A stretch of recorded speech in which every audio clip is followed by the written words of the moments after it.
Hai guys, ketemu lagi di channel Vintage Sentinel. Dalam konten kali ini, kami akan membahas tema yang spesifik tentang analisa 10 kerusakan klasik yang umum terjadi pada motor Yamaha Alfa, Sigma, maupun Evan ZR, dan cara mendeteksi beserta solusinya. Tapi sebelumnya silahkan untuk like, share, dan subscribe agar tidak tertinggal dari konten-konten terbaru Vintage Sentinel ya guys. Nah, berikut 10 masalah klasik yang sering timbul pada motor Yamaha Alfa, Sigma, Cam maupun Evan ZR guys. Langsung saja. Yang pertama adalah BBM boros tapi tidak bertenaga. Pada dasarnya motor yang boros tapi tidak bisa lari bisa disebabkan oleh setelan karbu yang terlalu besar debit gas tapi kurang asupan udara, sehingga pengkabutan tidak terjadi. Bisa juga terjadi akibat motor yang rusak kompresi, akibat piston yang sudah aus, atau bisa juga akibat kampas kopling yang tipis, sehingga saat diputar gas besar, otomatis BBM yang ditarik ke ruang bakar besar, tapi tidak menghasilkan daya dorong bagi mesin karena part-part yang terkait tersebut tidak mampu menyalurkan tenaga guys.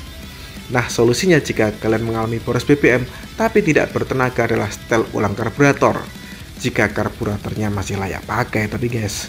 Namun jika tidak ya terpaksa kalian harus ganti baru. Kemudian cek kampas kopling. Pastikan kampas kopling beserta dengan part beseknya masih layak. Dan terakhir, perbaiki bagian ruang bakar jika ada suara knocking atau ngelitik guys. Biasanya itu akibat piston atau ring piston yang bermasalah.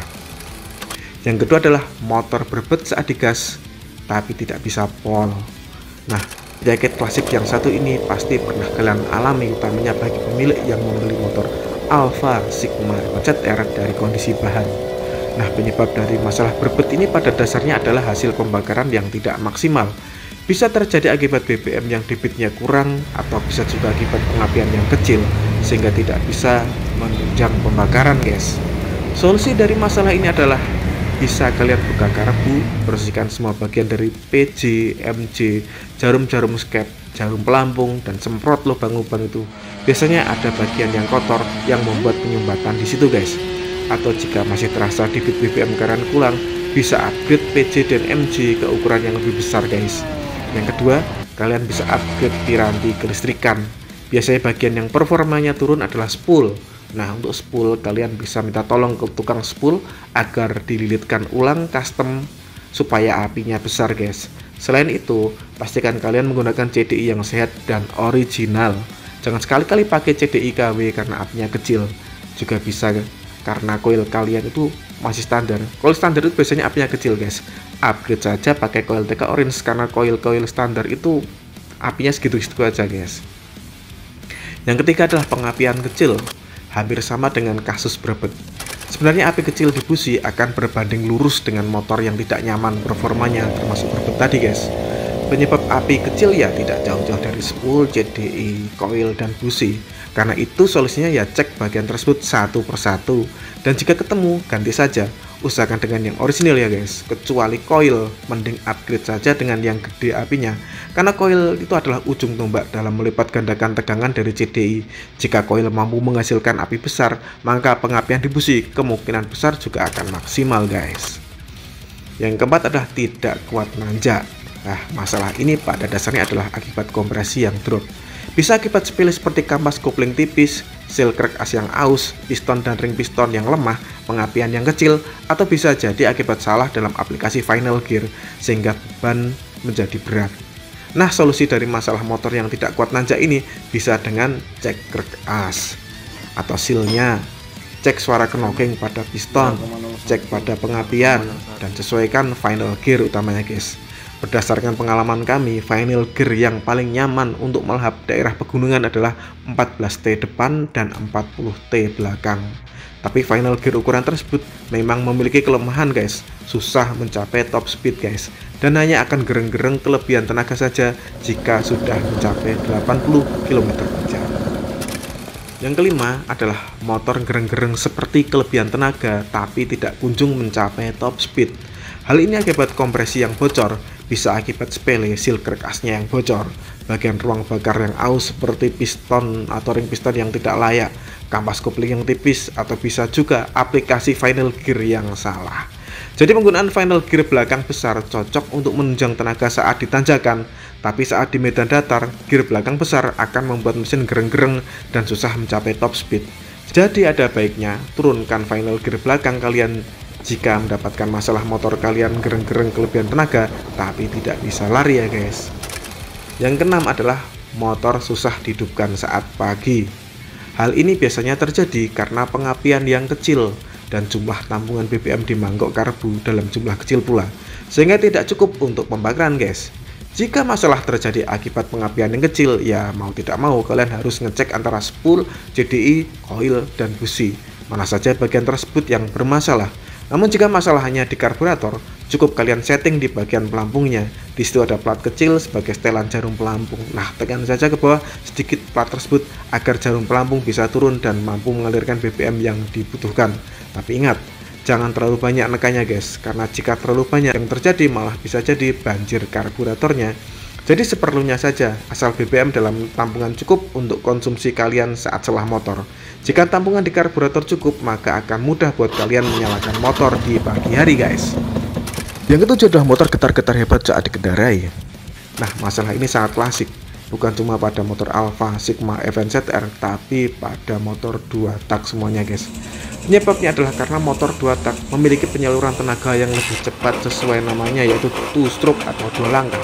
Oleh karena itu, jika tenaga besar dan tidak tersalurkan oleh kaki-kaki roda untuk berlari, ya efeknya akan muter-muter saja tenaga tersebut di mesin dan mesin akan getar guys. Tapi ada getar yang normal, tapi juga ada getar yang tidak normal loh guys. Getar yang tidak normal terjadi jika efeknya sampai membuat baut-bautnya lepas, kaki pembunceng kesemutan, motor juga bergetar-getar hebat saat kencang. Nah, masalah dari hal ini sangat serius sebenarnya guys, yaitu akibat krek as yang tidak center, sehingga rotasinya menjadi asal. Karena itulah mesin menjadi getar-getar. Namun bisa juga akibat piston aus namun tidak diganti-ganti. Nah, solusi dari hal ini jika getar masih kecil, bisa kalian siasati dengan memberikan final gear yang lebih berat. Saran kami lebih baik kecilkan gear belakang saja daripada membesarkan gear depan. Coba final gear yang sekarang kalian kecilkan 3 titik di belakang dan depan tetap ukuran semula guys. Hal ini dapat membantu menurunkan getaran mesin yang belum parah. Namun jika getaran parah, ya mau tidak mau kalian harus bongkar mesin total dan lakukan center krek as, sekalian cek stang pistonnya juga guys. Yang kedelapan adalah motor bisa diselah tapi susah nyala jika pakai electric starter. Nah, ini pasti kalian juga pernah mengalami dan jengkel jika tidak ketemu masalahnya. Hal ini sebenarnya sebabnya sepele guys, yaitu akibat pengkabutan yang tidak sempurna bertemu dengan api yang kecil. Jadi bukan semata-mata akibat aki yang lemah, karena banyak kasus di mana akinya kuat atau keras juga tidak bisa di starter elektronik. Solusi atas hal ini jika karena pengkabutan karburator, ya harus kalian bersihkan dulu karburator di PJ, MJ, dan pastikan karburator yang orisinil. Karena karburator KW susah untuk menghasilkan kabut BBM yang bagus guys. Selain itu, kalian coba satu trik sederhana ini. Coba rapatkan ujung dioda besi, dan tentu saja businya usahakan baru atau sehat ya guys. Dengan mendekatkan busi dengan diodanya, api yang dihasilkan akan lebih besar dan lebih spontan, sehingga kuat untuk mengangkat starter elektroniknya guys. Yang kesembilan adalah busi motor cepat hitam dan mati. Nah, kasus ini biasanya akibat kalian tidak paham konsumsi oli samping pada motor kalian itu berapa takarannya. Jadi banyak subscriber yang menanyakan, "Om, motor Ninja saya itu pakai pompa oli masih fungsi. Nah, campuran tambahan untuk di tangki berapa cc ya?" Nah, jelas ini adalah pertanyaan yang sangat sulit kami jawab karena kami sendiri tidak tahu atau tidak paham takaran di pompa olinya itu berapa. Karena jika kami jawab asal, maka oli samping itu akan jadi berlebihan guys, dan bisa jadi kurang. Yang jadi kalau berlebihan itu akan menyebabkan motor nggak bisa lari dan busi hitam serta cepat mati. Oleh karena itu, sebaiknya jika kalian ingin menambah oli samping di tangki BBM, pahami dulu settingan pompa oli kalian agar tambahannya bisa pas dan tidak membuat busi cepat hitam dan mati akibat keblebek oli samping karena kebanyakan. Saran kami adalah setting dulu di standar 12 detik per 1 tetesnya. Baru setelah itu tambahkan 7 cc atau setengah tutup oli samping per 1 liter BBM nya guys. Jangan lebih dan jangan kurang, karena jika kurang mesin akan rawan ngejim, dan jika berlebihan maka busi akan cepat hitam dan mati. Yang ke-10, motor digas tapi lama ngerespon. Nah, kalian pasti pernah ngalami, utama yang bangun motor atau beli motor bahan guys. Sudah ganti ini tuh, kompresi juga sudah dirasa bagus, mesin halus, kapas kopling baru, pengapian sudah di-upgrade semua, tapi tenaga saat digas tetap lemes. Sudah habis dana banyak, tapi motor 2 tak, tapi kalah sama Honda Prima yang performanya biasa. Jangan bingung guys, masalah ini sebenarnya akibat kalian menggunakan buring yang sudah overboss biasanya. Maksudnya adalah buring yang lama sudah habis akibat naik ukuran piston terus-menerus, dan si pemilik lama tidak mau beli buring baru, tapi melakukan overboss pada motornya dengan memasukkan liner baru pada buring. Teknik ini sebenarnya jamak dilakukan pemilik 2 tak, tapi tidak jamak yang sukses guys. Biasanya setelah ganti bos, akan terjadi penurunan kompresi yang turun drastis, dan salah satu efek yang sering dirasakan adalah motor digas dan lama respon ini guys. Oke, itu tadi 10 masalah klasik yang sering dialami di Yamaha Alfa, Sigma, Evan ZR yang terjadi dan kami jelaskan beserta solusinya. Semoga bermanfaat. Terima kasih sudah menyimak video dari Vintage Sentinel. Jangan lupa untuk like, share, dan subscribe. Sampai jumpa di video Vintage Sentinel selanjutnya. Wassalamualaikum warahmatullahi wabarakatuh.